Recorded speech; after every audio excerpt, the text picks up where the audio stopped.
What is up? Welcome back. I'm back again. Today we're going to talk about a bunch of hoaxes that Trump was actually right about.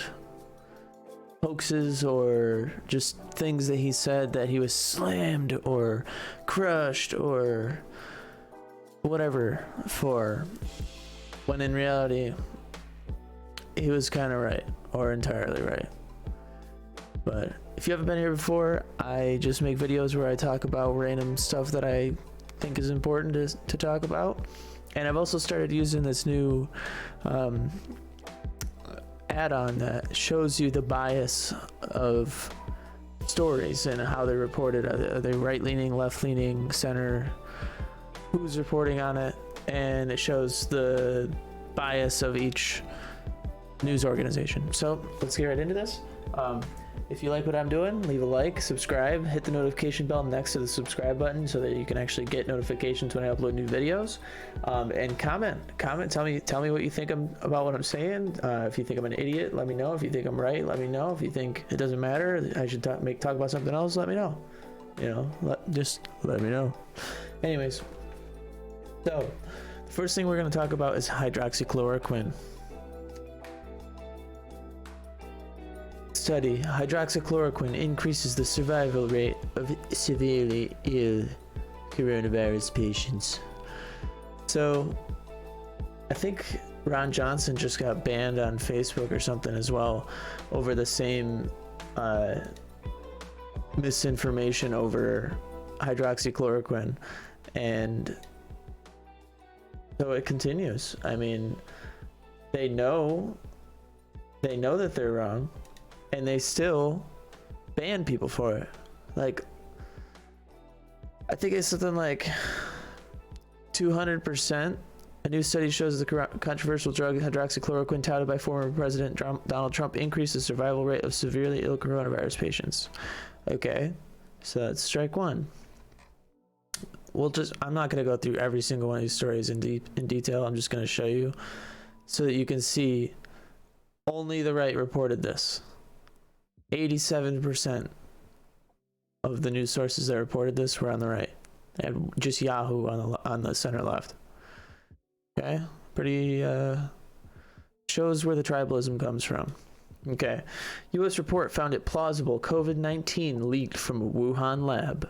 A report on the origins of the COVID-19 by a U.S. government national laboratory concluded that the hypothesis claiming the virus leaked from a Chinese lab in Wuhan is plausible and deserves further investigation, according to people familiar with the classified document. I love that. According to people familiar with. See, it had a bit more of an even spread. You had 27% left, 24% center, but still overwhelmingly 49% right-leaning sources are reporting the facts here. So, I mean, I'll give it to CNN. They actually reported that. But yeah, it's looking like China might have accidentally let COVID escape from a lab. So there's that. Yeah, here's the Wall Street Journal through MSN. Report on the origins of COVID-19 by U.S. government national laboratory concluded I already read that. The study was prepared in May 2020 by Lawrence Livermore National Laboratory in California, was referred by the State Department when it conducted an inquiry into the pandemic's origins during the final months of the Trump administration. China literally, their news literally threatened nuclear war over investigating the coronavirus origins. So what do you think? Do you think China might have accidentally let their scientists take some COVID home with them and give it to their family and give it to a bunch of people, causing an entire global pandemic, completely destroying and crippling every economy in the entire world, allowing China to move in and take over? Plausible. But it probably came from the fish markets. Move along, nothing to see here. Anyways, Hunter Biden says he doesn't know if Delaware laptop was his. Dude, of course it was yours, man. Look at this. Is this Hunter Biden? Sorry, jarring, but is this Hunter Biden? Come on, man. Come on. Hunter Biden's laptop was his all along, claims Daily Mail's forensic experts verifying drugs, prostitution, and porn pics. All right-leaning, 100%. 75% on this other one, right-leaning. Like, come on, just report the news. Let us be the ones who decide whether it's real or whether it's fake. Just report the existence of it, you know? Moving on. Okay. Government watchdog finds failings, but no Trump influence in clearing of Lafayette Square. So you may remember a while ago when Trump was president, people outside across the street from the White House at this church were protesting, and there was a bunch of tear gas dispersed and a bunch of police sent in to clear the square. And after that was done, Trump came in and took a photo, and he's holding the Bible upside down like a goof. But the point being, the news was reporting that Trump had the protesters cleared in order to have a photo op, which is much different than the protesters were cleared and then Trump took the opportunity to take a photo afterwards when the plans were already in place. So this has been pretty evenly spread. This shows, so that's nice. That's what we want to see right here. This is what a good distribution looks like. All right. There may not have been Russian bounties on U.S. troops in Afghanistan after all. Look at that. No U.S. troops had bounties on their heads. I think, was it the debates that Biden called Trump out on that? Or was it before the debates? I can't remember. But it's like, man, you got these talking points that don't even exist, and they got you elected president. But 50% reporting right-leaning, 25% center, 25% left. Again, it's just showing you that the left is not seeing the same thing that the right is, and the right is not seeing the same thing as the left is, because the right is just as guilty as this too. We're just talking about Trump in this context, so we're going to see more of the right reporting on Trump than especially with him being right, than the left, you know.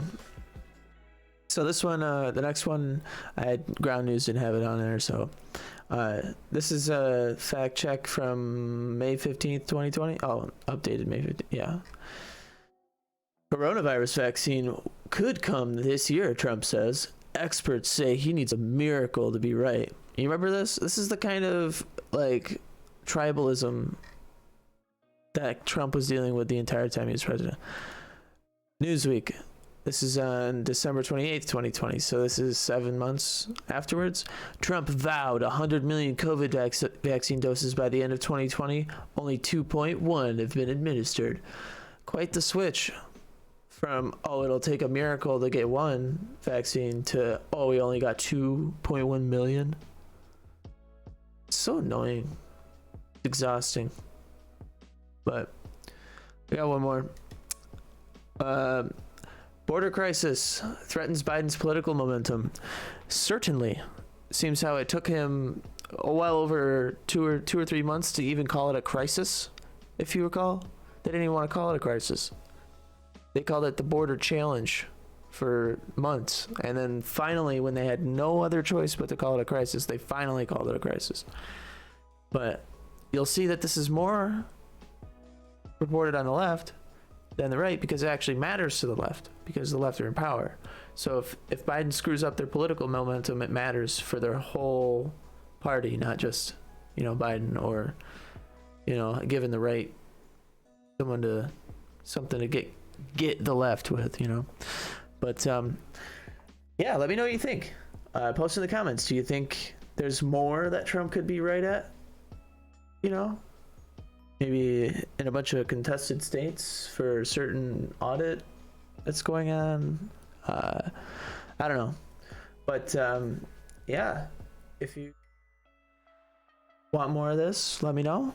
If you like what I'm doing, share what I'm doing.